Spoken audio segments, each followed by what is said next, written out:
to the newly elected Governor General and Vice Governor General and the appointed officers, the regents, the judiciary, that declare you as the legit officers of Albay Provincial Council.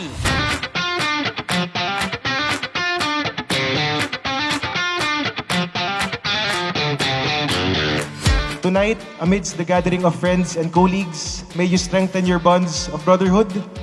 May you be successful in your constitutional convention. May you celebrate your achievements and look forward to the opportunities that lie ahead.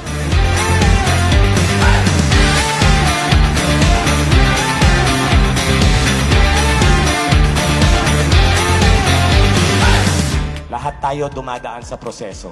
Hindi po kami tumitingin sa personalidad. Tumitingin po kami doon sa tamang proseso na nakasaad sa ating saligang batas.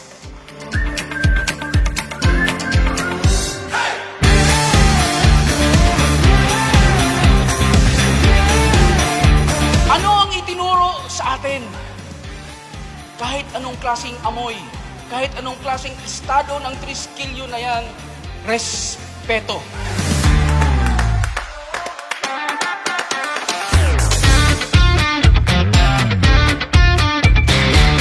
Together, we will continue to make Tao Gamapi a beacon of strength, free will, and brotherhood. Mabuhay ang Tao Gamapi, mabuhay tayong mga triskilyon.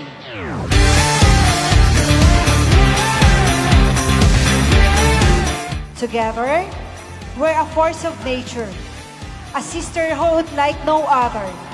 Long live Tao Gama! Long live sisterhood!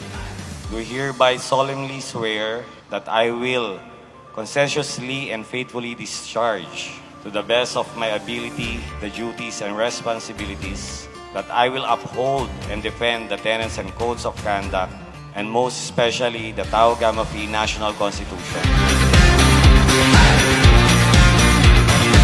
Tayo-tayo po ang bumubuo ng ating kapatiran. Kaya tayo-tayo rin po ang magtutulungan na lalo pa itong palakasin, pasiglahin at pasaganahin. Huwag tayong magdiinan, huwag tayong magsaksakan kahit anuman ang estado mo sa buhay. Ganyan ang totoong brotherhood, sisterhood ng Tao Gama.